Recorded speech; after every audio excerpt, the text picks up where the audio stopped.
for those who are watching, I'm here with Jack Dangermond, who is the president and founder of ESRI and be a tech hub. But you really have put us on the map on an international basis with ESRI. And tell us a little bit by what you do and what makes ESRI what it is. Well, yeah, I could do that in a variety of ways. I could just talk in terms of words, or I could show a few slides. Would that be helpful, Curt? Yeah, I think so. Thank you. Yeah, we're headquartered in Redlands. We started 51 years ago. It says 50 here, but it's now 51. And we focus on building software products. We have about 3,500 people here in Redlands. And then we have almost 10,000 people around the world that work and carry an ESRI name card. We basically model geographic data patterns. For example, right now, this COVID-19 set of work. But we think that geography and GIS have sort of never been so important. That's sort of our big deal. And they're basically everything that people experience when they walk around. But also the county has been a leader in implementing GIS for managing the county. So for people that are not acquainted with this technology, you can think of geography, the science of our world, is abstracted into computer form. And by doing that abstraction, we can provide digitally a sense of where things are. They provide, this tool provides content and context for the world that we walk around in. And it's very helpful because it helps people see things.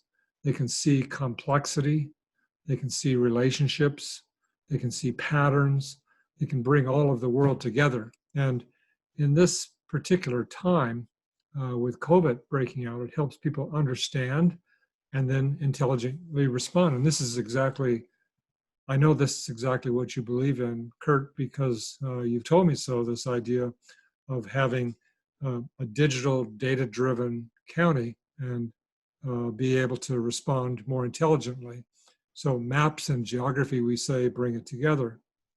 Now, this is going to be my only technical slide, but basically we do this with software products that do little GIS projects. People take these maps, they put them together, and then they do site selection, like picking the right location for a power plant or for a library or that sort of thing.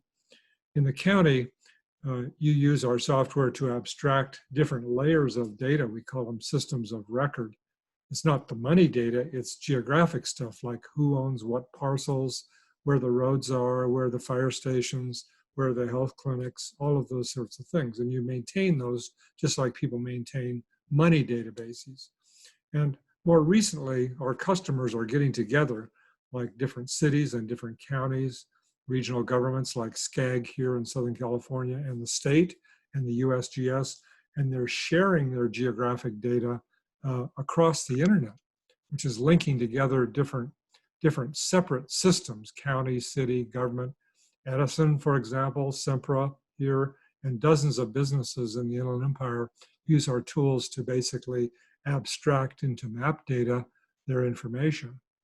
And most recently, the topic that you asked me to really talk about is COVID. Our community is really responding to this in a collaborative way. They're linking and sharing their data. Riverside County, San Bernardino County, LA County, the state of California, right all around the world. They're sharing data socially and across the web. And I just wanted to share a couple of examples of it. The applications first are providing dashboards of awareness. And by the way, the San Bernardino County has got one of the best dashboards in the world, but there are about 4,000 of these dashboards, and some of them are all the way big ones like the Johns Hopkins dashboard here in the lower right. And everybody looks at it, they kind of check in with it. What's happening today, but same at the state of California and same in the region here. People are also modeling what's happening. That is, they model the forecast of the disease, like this little animation shows, and then they figure out how it's going to impact hospitals, beds, ventilators, capacity. We call it capacitating, analyzing the capacity possibilities given different curves. Everybody talks about these curves. These are graphically showing the curve, modeling the growth and spread of the disease, and then showing where it's actually impacting what hospitals and approximately when. Other applications are to map out vulnerable populations, who is going to be affected most. And this is the great tragedy right now, as you know, and particularly in this county, disadvantaged populations, minority populations as people. But also now we're moving into a new stage looking at vulnerable businesses. Which ones are small businesses that are going to blink out unless they're helped in some way? So the governor here in this state is quite a leader in the sense that he's trying to identify those spatially, figure out how we can throw a safety net to keep them alive. But on the right here, you can see we're trying to help pick out the right locations for where testing gets placed based on drive times between the population, or pick out where temporary hospitals might be have to be created, like in using other facilities. That's not so critical here in Southern California, but it has been up in the Silicon Valley and the Bay Area quite a bit.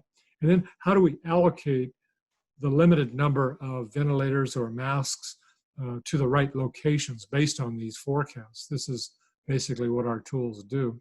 So this is just a little preview of different organizations: the DoD, Secretary of Defense, states, almost every state, almost every large city, and most nations, including the WHO at the global scale, are using it. Well, I'm going to answer your question now. What do we actually do? We actually do a kind of science. We call it the science of where people measure things geographically, and then they visualize them in maps, like I've been showing. Then they analyze these maps and the relationships spatially. Then they make plans, like where do we do this or where do we locate that? And then they make decisions, and then they take action. And looking out through this experience with COVID-19, you can sort of see here outlined the kind of resources we're measuring and the kind of models that we're making. This intervention, social distancing or staying apart, is really critical, because if that's not done, people infect each other. So that's really important, particularly right now, as you know, because if we don't do that, then we run out of capacity and people are dying without any healthcare net at all. So this is kind of a configuration of what our general methodology is for the COVID situation. Well, I can go on and on here and say we can read in all kinds of data and support all kinds of applications. We have a methodology of mapping the cases, modeling, and so on. That's probably beyond what you really wanted to hear about here, but we're trying to implement this. We have it running now in over 4,000 locations. ESRI has volunteered, given its software to ministries of health and organizations for free all over the world. It's about totals now in over $100 million of gifted tools. And these will continue running to help do all those things that I was talking about a couple of minutes ago. Capturing all these various data, trying to model these sorts of things, and serving our users, basically.